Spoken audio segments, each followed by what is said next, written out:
wanted to speak in English, but I think it's better if we could speak in Bengali. It will be more familiar to everybody. I hope everybody will understand Bengali. Can I এমন কিছু কেউ নেই তো? আচ্ছা, নমস্কার সবাইকে। বসন্তের এই সিজনে আসতে পেরে খুব ভালো লাগছে। তারপর আজকে মিতারও বাজনা শুনতে পাবো সামনাসামনি অনেকদিন বাদে। আমাকে একটু নিখিল বন্দ্যোপাধ্যায় সম্বন্ধে বলতে বলা হয়েছে এবং আমি ওনার বাজনাও দেখাবো। নিখিল বন্দ্যোপাধ্যায় গত হয়েছেন আজ থেকে 28 বছর আগে, যার অভাব এখনো কেউ পূর্ণ করতে পারেননি। ইনি এক অসাধারণ শিল্পী ছিলেন, যিনি দুই অসাধারণ শিল্পী পণ্ডিত রবিশঙ্কর এবং উস্তাদ বিলায়েত খাঁর মাঝখান থেকে বেরিয়ে এসেছিলেন। বেরিয়ে এসে যেটাকে আমরা ইংরেজিতে বলি দ্য থার্ড ভয়েস বা তৃতীয় স্বর একটা উনি তৈরি করেছিলেন। আমি টেকনিক্যালিটি বা তাত্ত্বিক দিকে যাব না। ওনার সঙ্গে আমাদের পারিবারিক পরিচিতি অনেকদিন। আমি ওনাকে আগে মামা বলতাম, কারণ ওনার বোন পূরবী মুখোপাধ্যায় আমির খান সাহেবের যিনি শিষ্যা ছিলেন, উনি আমার মার সঙ্গে স্কুলে পড়তেন, একসঙ্গে গান বাজনা করতেন। সেই সূত্রে আমাদের বাড়ি যাতায়াত ছিল। কিন্তু পরবর্তীকালে আমি যখন আমার গুরু ওস্তাদ আলী আকবর খান সাহেবের পরিবারের সঙ্গে একাত্ম হয়ে যাই, শিখতে যাই, তখন আমার অন্যতম গুরুরা যেমন ধ্যানেশ খান বা আশিস খান, ওনারা নিখিল বন্দ্যোপাধ্যায়কে কাকা বলতেন। তো সেই সূত্রে আমিও কাকা বলতে শুরু করি। 1976 থেকে 1986 মারা যাওয়ার অবধি আমি 10 বছর প্রায় দুবেলা ওনার বাড়িতেই যেতাম। নানা রকম ঘটনা আছে, সেই ঘটনা বললে শেষ হবে না, এখানে বলারও দরকার নেই। এমনিতে খুব অমায়িক সাদা শীতের লোক ছিলেন। উনি চেয়েছিলেন আলাউদ্দিন খান সাহেবের কাছে যেটা শিখেছিলেন, সেলফ রিয়েলাইজেশন থ্রু মিউজিক, সেটাই উনি সারা জীবন অনুসরণ করে গেছেন। যার জন্যে উনি এমনিতে খুব অন্তর্মুখী বা ইন্ট্রোভার্ট ছিলেন। এটার আরো একটা কারণ ছিল, ওনার খুব অল্প বয়সে ওনার ছোট ভাই তপন বন্দ্যোপাধ্যায়, যিনি তবলা বাজাতেন, তিনি টাইফয়েড হয়ে মারা যান, যেটা ওনার জীবনে একটা খুব বড় শক হয়েছিল। এবং পরবর্তীকালে আরেকটা বড় শকও পেয়েছিলেন, সেটাও আমি একটু আপনাদের শোনাবো, এ করব। তার আগে একটু ওনার গলায় শুনে নি উনি কিরম ভাবে কার কাছে কি শিখেছিলেন। বসন্তজি, নাম্বার 2টা একটু চালাবো। শিক্ষা তো প্রথম আমি আমার বাড়িতেই আরম্ভ করি। আমাদের বাড়িতেই গান বাজনার একটা চর্চা ছিল বহু পুরনো কাল থেকেই। আমার ঠাকুরদা, বাবা, এরা সবই গান বাজনা করতেন, তবে শখে গান বাজনা করতেন। প্রথম শেখার অনুপ্রেরণা আমার বাবা বাজাতেন। আমি যখন খুব ছোট্ট তখন বাবা নিয়মিত প্রোগ্রামও করতেন। এই বাবার বাজনা শুনতে শুনতে বাবা যখন প্র্যাকটিস করতেন, সেই দেখে শুনতে শুনতে শুনতে শুনতে আমার খুব ইচ্ছে হলো যে একটু সেতার বাজাই। ওই সেতার যখন বাবা তো হাত দিতে দিতেন না, ভাবতেন যে বাচ্চা ছেলে ভেঙে ফেলবে। বাবা যখন সেতার দেখে হয়তো কোনো কেউ ডাকছে, তার সঙ্গে গেছেন কথা বলতে, আমি তখন এই শোয়ানো অবস্থাতেই ওই সেটার হাত দিয়ে চিপে চিপে বাজাতাম। তারপরে এইরকম করে লুকিয়ে লুকিয়ে বাবা এসে বকতেন। তারপরে এইরকম করে অনেক দিন যাওয়ার পর তারপর বাবার কি মনে হলো, একদিন বললেন, তুই কি বাজাবি সেটা? আমি বললাম যে হ্যাঁ, আমার খুব বাজাতে ইচ্ছে করে। তখনই আস্তে আস্তে একটু একটু করে শেখাতে আরম্ভ করলেন। শিখেছি আমি অনেকের কাছে। প্রথমত আমার আরম্ভ হয় বাবার কাছে।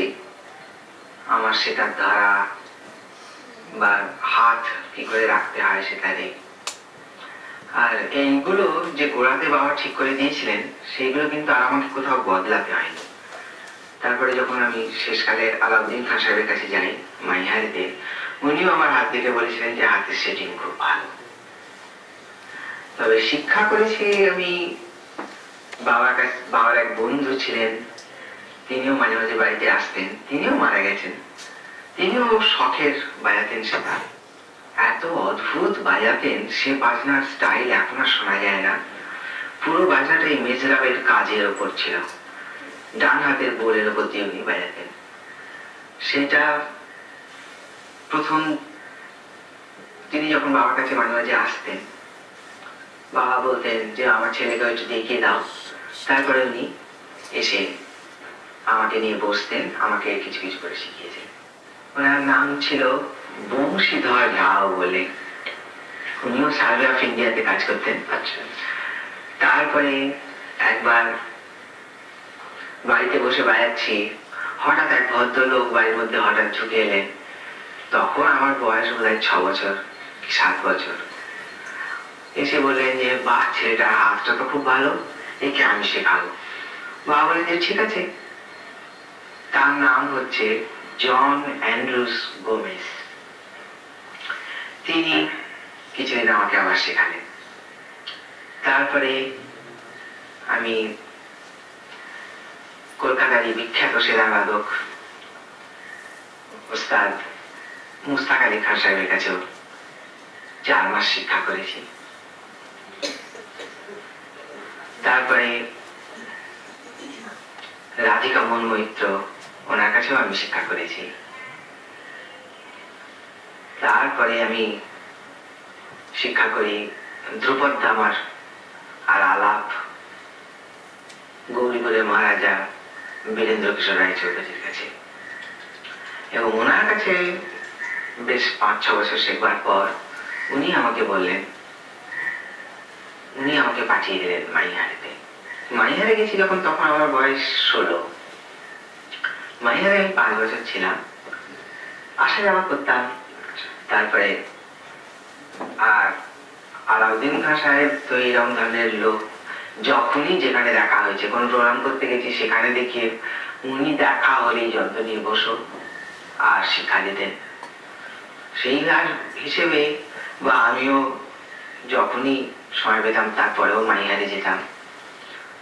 যখনই গেছি বা ভারতের বিভিন্ন শহরেও যখন দেখা হয়েছে, যেখানে যখন ভাবে তখনই কিছু কিছু না কিছু শিক্ষা দিয়েছে। ওনার শিক্ষার পদ্ধতি সেই পুরোনো কালের গুরুকুল পরম্পরা আর কি, গুরুকুল সিস্টেম যেটা আছে, সেই শিষ্য গুরুর কাছে যাবে, গুরুর সেবা করবে এবং তার মুখ থেকে তার উপলব্ধ জিনিস শিক্ষা করবে। গুরু তো কিচ্ছু নেননি, আলাউদ্দিন খান সাহেব কখনো কারোর কাছে কিছু নিতেন না, কারণ ওনার সেই ধারণা যে শিষ্যের কাছে কিছু নিলে শিষ্যের অকল্যাণ হয়। তো উনি শিক্ষাই দিয়ে গেছেন, শুধু শিক্ষা নয় সবকিছু, এমনকি খাইয়েছেন, পড়িয়েছেন। তারপরে আলিয়া খান সাহেবের কাছে তো আমি অনেক শিখেছি। তারপরে আজও সময় পেলে গিয়ে বসি ওনার কাছে। আচ্ছা। তারপরে বম্বে যখন যাই, ওখানে অন্নপূর্ণা দিদি আছেন, আলাউদ্দিন খান সাহেবের মেয়ে, ওনার কাছেও শিক্ষা করি।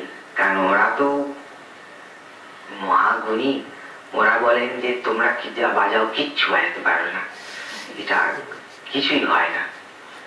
এর জন্যে আরো অনেক শিক্ষা করতে হবে, আরো অনেক প্র্যাকটিসের দরকার। সেই চলছে আর কি।